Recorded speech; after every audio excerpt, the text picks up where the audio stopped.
Welcome to Kannan info Tamil. நம்ம இன்னைக்கு என்ன டாபிக் பார்க்க போறோம் அப்படின்னா ரெண்டு முக்கியமான டிஃபென்ஸ் அப்டேட் இந்த வீடியோல பார்க்க போறோம். முதல் டிஃபென்ஸ் அப்டேட், அமெரிக்காவிடம் BLU-109B அப்படிங்கிற ஒரு பங்கர் பஸ்டிங் பெனிட்ரேட்டிங் பாம் இருக்கு. இந்த பாமை அமெரிக்கா தான் நடத்திய பல யுத்தங்கள்ல பயன்படுத்தியிருக்காங்க. கிட்டத்தட்ட 910 கிலோகிராம் எடை கொண்டது. இந்த பாம்ஸை பயன்படுத்தி அமெரிக்கா எதிரிகளோட பங்கர்கள், ஹார்டன் ஷெல்டர்ஸ் மற்றும் எதிரிகளோட சுரங்க பாதைகளை தாக்கி அழிப்பதற்கு அமெரிக்கா பயன்படுத்தியிருக்காங்க. அதை விட அதிக சக்தி கொண்ட ஒரு கிளைட் பாமை சமீபத்தில் DRDO வெற்றிகரமாக சோதனை செஞ்சிருக்காங்க. இந்த சோதனை ஒரு கேம் சேஞ்சர் அப்படின்னு இந்தியன் டிஃபென்ஸ் எக்ஸ்பர்ட் சொல்றாங்க. DRDO சோதிச்சிருக்க கிளைட் பாமோட செயல்திறன் மற்றும் சிறப்பு அம்சங்கள் என்ன, இந்த கிளைட் பாம் எப்படி அமெரிக்காவுடைய BLU-109 பாமை விட சிறந்தது, எதற்காக இந்தியா இந்த புதிய கிளைட் பாமை டெவலப் செஞ்சிருக்காங்க அப்படிங்கிறது குறித்து பார்க்கலாம். ரெண்டாவது அப்டேட், இந்தியா சமீப காலங்களில் தன்னோட உள்நாட்டு ஆயுதங்களை ஏற்றுமதி செய்வதற்கு அதிக முனைப்பு காட்டி வந்துகிட்டு இருக்காங்க. இந்த சூழ்நிலையில இந்தியாவின் ஆகாஷ் ஏர் டிஃபென்ஸ் சிஸ்டங்களை வாங்குவதற்கு மேலும் ஒரு மத்திய கிழக்கு நாடு விருப்பம் தெரிவிச்சிருப்பதா செய்திகள் வெளிவந்திருக்கு. எந்த நாடு இந்தியாவின் ஆகாஷ் ஏர் டிஃபென்ஸ் சிஸ்டங்களை வாங்க போறாங்க, இதன் மூலமா மத்திய கிழக்குல இந்தியாவுக்கு கிடைக்கக்கூடிய அட்வான்டேஜஸ் என்ன அப்படிங்கிறது குறித்து நம்ம டீட்டெயிலா இந்த வீடியோல பார்க்கலாம். சமீபத்தில் DRDO மற்றும் இந்திய விமானப்படை Su-30 MKI போர் விமானத்தில் இருந்து கௌரவ் அப்படிங்கிற லாங் ரேஞ்ச் கிளைட் பாமை வெற்றிகரமா ரிலீஸ் செய்து சோதனை நடத்தியிருக்காங்க. இந்த சோதனை வெற்றிகரமா நடத்தப்பட்டதற்கு டிஃபென்ஸ் மினிஸ்டர் ராஜ்நாத் சிங் வாழ்த்து தெரிவிச்சிருக்காரு. இந்த புதிய லாங் ரேஞ்ச் கிளைட் பாம் இந்திய ராணுவத்தோட தாக்கும் திறனை மிகப்பெரிய அளவுல உயர்த்தும் அப்படின்னு இந்தியன் டிஃபென்ஸ் எக்ஸ்பர்ட் சொல்றாங்க. DRDO இந்த கௌரவ் லாங் ரேஞ்ச் கிளைட் பாமை இந்திய விமானப்படையின் Su-30 MKI போர் விமானத்தில் இருந்து லான்ச் செய்து வெற்றிகரமா சோதனை செஞ்சு பார்த்திருக்காங்க. அது மட்டும் இல்லாம பல்வேறு விதமான வார்ஹெட்டுகளை இணைத்து பல முறை இந்த கௌரவ் கிளைட் பாம் வெற்றிகரமா சோதனை செய்யப்பட்டிருக்கு. விமானத்தில் இருந்து லான்ச் செய்யப்பட்ட கௌரவ் கிளைட் பாம் கிட்டத்தட்ட 100 கிலோமீட்டர் பயணித்து இலக்கை மிக துல்லியமா தாக்கியிருக்கு. நம்ம முன்னாடி சொன்ன அமெரிக்காவுடைய பங்கர் பஸ்டிங் பெனிட்ரேட்டிங் பாம் 910 கிலோகிராம் எடை கொண்டது. ஆனா இந்தியா சோதிச்சிருக்க இந்த கௌரவ் கிளைட் பாம் 1000 கிலோகிராம் எடை கொண்டது. இந்த கௌரவ் கிளைட் பாமை DRDO நிறுவனத்தோட துணை அமைப்புகளான ரிசர்ச் சென்டர் இம்ரெட் மற்றும் ornament research and development establishment அமைப்பு டிசைன் செஞ்சிருக்காங்க. இந்த கிளைட் பாமை உருவாக்கும் விஷயத்துல பல்வேறு இந்திய தனியார் நிறுவனங்களும் ஈடுபட்டிருக்காங்க. கௌரவ் கிளைட் பாமை வெற்றிகரமா சோதித்து முடித்திருப்பதன் மூலம் இந்த வகை கிளைட் பாம்ஸை அதிக அளவுல இந்திய விமானப்படையில் இணைப்பதற்கு இந்தியா திட்டமிட்டிருக்காங்க. இந்த சோதனை வெற்றிகரமா நடத்தி முடிக்கப்பட்டிருக்கிறதுனால கௌரவ் கிளைட் பாமை இந்திய விமானப்படையில் இணைப்பதற்கான சர்டிபிகேஷன் வழங்கப்பட உள்ளது. கௌரவ் கிளைட் பாமை அதானி டிஃபென்ஸ் அண்ட் ஏரோஸ்பேஸ் மற்றும் பாரத் ஃபோர்ஜ் நிறுவனம் தயாரிச்சிருக்காங்க. கௌரவ் கிளைட் பாம்னால அதிகபட்சமா 1000 கிலோகிராம் எடை கொண்ட வெடிப்பொருட்களை சுமந்து சென்று தாக்குதல் நடத்த முடியும். இந்த கிளைட் பாம் 4 மீட்டர் நீளமும் 0.6 மீட்டர் டயமீட்டரும் கொண்டது. கௌரவ் கிளைட் பாம்ல கிளஸ்டர் மியூனிட்ஸ், PCB போன்ற பல்வேறு விதமான வார்ஹெட்டுகளை இணைக்க முடியும்.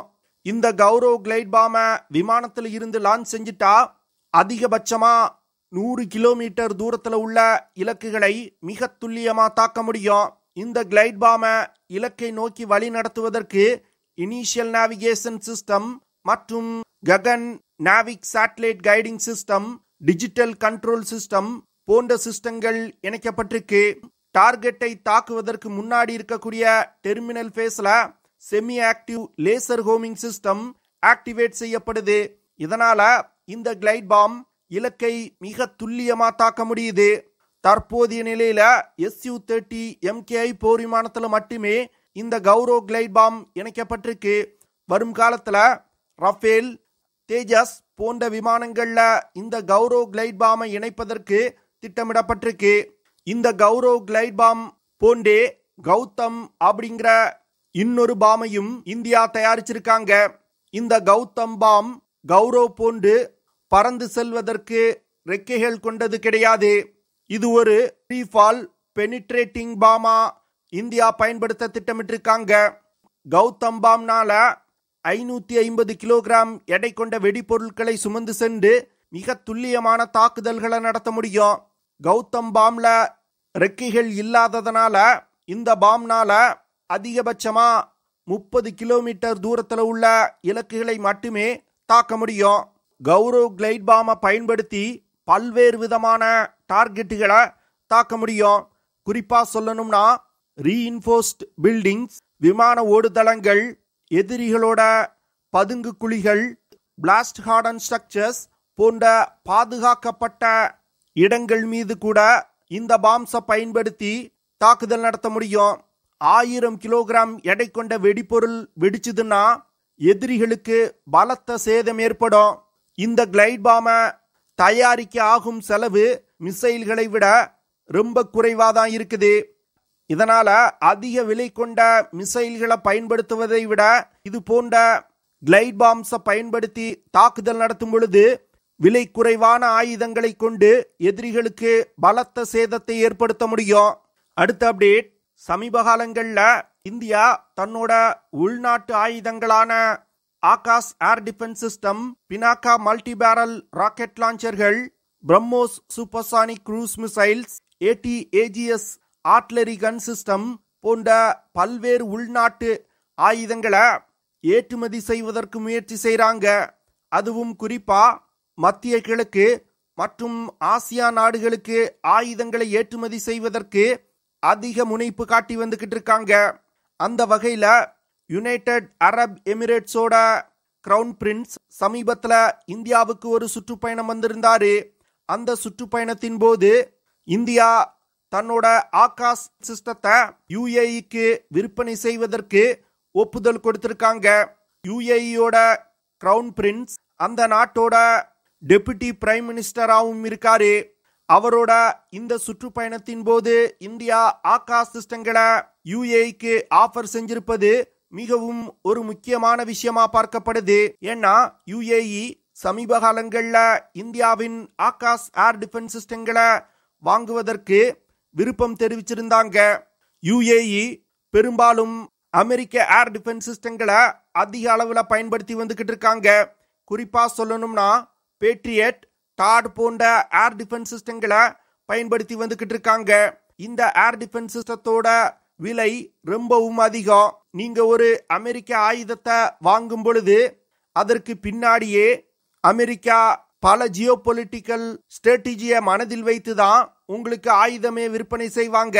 இந்த சூழ்நிலையில இந்தியா தன்னோட ஆகாஷ் ஏர் டிஃபென்ஸ்களை UAE-க்கு ஆஃபர் செஞ்சிருக்காங்க. இந்தியா எந்த ஒரு கண்டிஷனும் இல்லாம ஆயுதம் விற்பனை செய்றாங்க. இதனால பல நாடுகள் தற்போது விலை அதிகமான மேற்கத்திய நாடுகள் மற்றும் அமெரிக்க ஆயுதங்களை வாங்குவதை விட விலை குறைவான அதே நேரத்தில் அதிக செயல்திறன் கொண்ட இந்திய ஆயுதங்களை வாங்குவதற்கு விருப்பம் தெரிவிக்கிறாங்க. UAE இந்தியாவின் ஆகாஷ் ஏர் டிஃபென்ஸ் சிஸ்டங்களை வாங்கினாங்கன்னா பல கல்ஃப் நாடுகள் இந்தியன் டிஃபென்ஸ் எக்யூப்மெண்ட்டுகளை வாங்குவதற்கு வாய்ப்பு இருக்கு. குறிப்பா சவுதி அரேபியா, கத்தார் போன்ற நாடுகள் அதிக அளவுல ஆயுதம் இறக்குமதி செய்யக்கூடிய நாடுகள். இந்த நாடுகள் இந்திய ஆயுதங்களை வாங்கும் பொழுது இந்தியாவோட ஆயுத ஏற்றுமதி மிகப்பெரிய அளவுல அதிகரிக்கும். மத்திய கிழக்கு தவிர வியட்நாம், இந்தோனேஷியா, பிலிப்பைன், மலேசியா போன்ற நாடுகளுக்கும் இந்தியா தன்னோட உள்நாட்டு ஆயுதங்களை விற்பனை செய்வதற்கு முயற்சி செய்றாங்க. தென்கிழக்கு ஆசிய நாடுகள்ல இந்தியா ஆயுதம் விற்பனை செய்வதற்கு முக்கியமான காரணம் சைனாவோட இன்ஃப்ளூயன்ஸை இந்தோ பசிபிக் ரீஜியன்ல மட்டுப்படுத்துவதற்காக தான். இது போன்ற பல கணக்குகளை மனதில் வைத்துதான் இந்தியா தன்னோட ஆகாஷ் ஏர் டிஃபென்ஸ் சிஸ்டங்களை யுஏஇக்கு விற்பனை செய்வதற்கு ஒப்புதல் கொடுத்திருக்காங்க. ஆகாஷ் ஏர் டிஃபென்ஸ் சிஸ்டத்தை டிஆர்டிஓ நிறுவனம் டிசைன் செஞ்சிருக்காங்க. இத பாரத் ஃபோர்ஜ் அப்படிங்கிற இந்திய நிறுவனம் தயாரிக்கிறாங்க. ஆகாஷ் ஏர் டிஃபென்ஸ் சிஸ்டங்கள் 96% இந்தியன் காம்பனன்ட்ஸை கொண்டு தயாரிக்கப்பட்டிருக்கு. இதனால இந்த ஏர் டிஃபென்ஸ் சிஸ்டங்களை தயாரிப்பதற்கு இந்தியா எந்த ஒரு வெளிநாட்டையும் நம்பி இருக்க தேவையில்லை. ஆகாஷ் ஏர் டிஃபென்ஸ் சிஸ்டங்கள்னால அதிகபட்சமா 25 கிலோமீட்டர் தூரத்துல உள்ள ஏரியல் டார்கெட்டுகளை மிக துல்லியமா தாக்க முடியும். அதே வேளையில அதிகபட்சமா 20 கிலோமீட்டர் உயரத்துல பறக்கக்கூடிய ஏரியல் டார்கெட்டுகளையும் தாக்கி அளிக்க முடியும். இந்த ஏர் டிஃபென்ஸ் சிஸ்டங்கள்ல உள்ள மிசைல்கள்னால ஹை எக்ஸ்ப்ளோசிவ் மற்றும் பிராக்மெண்ட் வார்ஹெட்டுகளை சுமந்து சென்று தாக்குதல் நடத்த முடியும். இந்த மிசைல்னால 60 கிலோகிராம் எடை கொண்ட வெடிப்பொருட்களை சுமந்து சென்று தாக்குதல் நடத்த முடியும். ஆகாஷ் ஏர் டிஃபென்ஸ் சிஸ்டங்கள்ல Akash 1S, Akash prime, Akash NG போன்ற பல்வேறு விதமான வேரியண்டுகள் இருக்கு. 2025 வருடத்தோட கணக்குப்படி இந்திய ராணுவத்துல 15,500க்கும் மேற்பட்ட ஆகாஷ் மிசைல்கள் இணைக்கப்பட்டிருக்கு.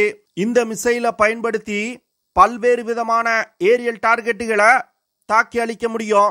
குறிப்பா சொல்லணும்னா எதிரி ஃபைட்டர் ஜெட் விமானம், ஹெலிகாப்டர்ஸ், ட்ரோன், சப்சானிக் மிசைல் போன்ற பல்வேறு விதமான ஏரியல் டார்கெட்டுகளை தாக்கி அளிக்க முடியும். ஆகாஷ் ஏர் டிஃபென்ஸ் சிஸ்டத்தை சமீபத்துல இந்தியா சோதிச்சாங்க. அந்த சோதனையில ஒரே நேரத்துல 4 ஏரியல் டார்கெட்டுகளை ஆகாஷ் ஏர் டிஃபென்ஸ் சிஸ்டம் தாக்கி அளிச்சிருக்கு. ஒரே நேரத்துல 4 இலக்குகளை தாக்கக்கூடிய கேப்பபிலிட்டி உலகின் வெகு சில ஏர் டிஃபென்ஸ் சிஸ்டங்கள்ட்ட மட்டுமே இருக்குது. அதிக விலை கொண்ட அமெரிக்க, மேற்கத்திய மற்றும் ரஷ்ய ஆயுதங்களை வாங்குவதை விட விலை குறைவான, அதே வேளையில வெஸ்டர்ன் நாடுகளோட ஆயுதங்களுக்கு நிகரான இந்திய ஆயுதங்களை வாங்குவதற்கு பல நாடுகள் தற்போது முனைப்பு காட்டுறாங்க. வரும் காலத்துல இந்தியாவுடைய ஆயுத ஏற்றுமதி மிகப்பெரிய அளவுல இருக்கும் அப்படின்னு டிஃபென்ஸ் எக்ஸ்பர்ட் சொல்றாங்க. இன்னும் கூடிய விரைவில் யுஏஇ மற்றும் இந்தியாவுக்கு இடையே ஆகாஷ் ஏர் டிஃபென்ஸ் சிஸ்டங்களை விற்பனை செய்வதற்கான ஒப்பந்தம் கையெழுத்திடப்படுவதற்கு வாய்ப்பு இருப்பதா டிஃபென்ஸ் எக்ஸ்பர்ட் சொல்றாங்க. ஓகே ஃப்ரெண்ட்ஸ், நம்ம வீடியோவோட நிறைவு பகுதிக்கு வந்துட்டோம். இதெல்லாம் தான் நான் உங்ககிட்ட ஷேர் பண்ணணும் அப்படின்னு நினைச்ச விஷயங்கள். ஐ ஹோப் நான் ஷேர் பண்ண விஷயங்கள் உங்களுக்கு பிடிச்சிருக்கும்னு நினைக்கிறேன். அப்படி பிடிச்சிருந்துச்சுன்னா ஷேர் பண்ணுங்க, லைக் பண்ணுங்க, கமெண்ட் பண்ணுங்க. மறக்காம நம்ம சேனலுக்கு சப்ஸ்கிரைப் பண்ணுங்க. See you in the next video. Jai Hind.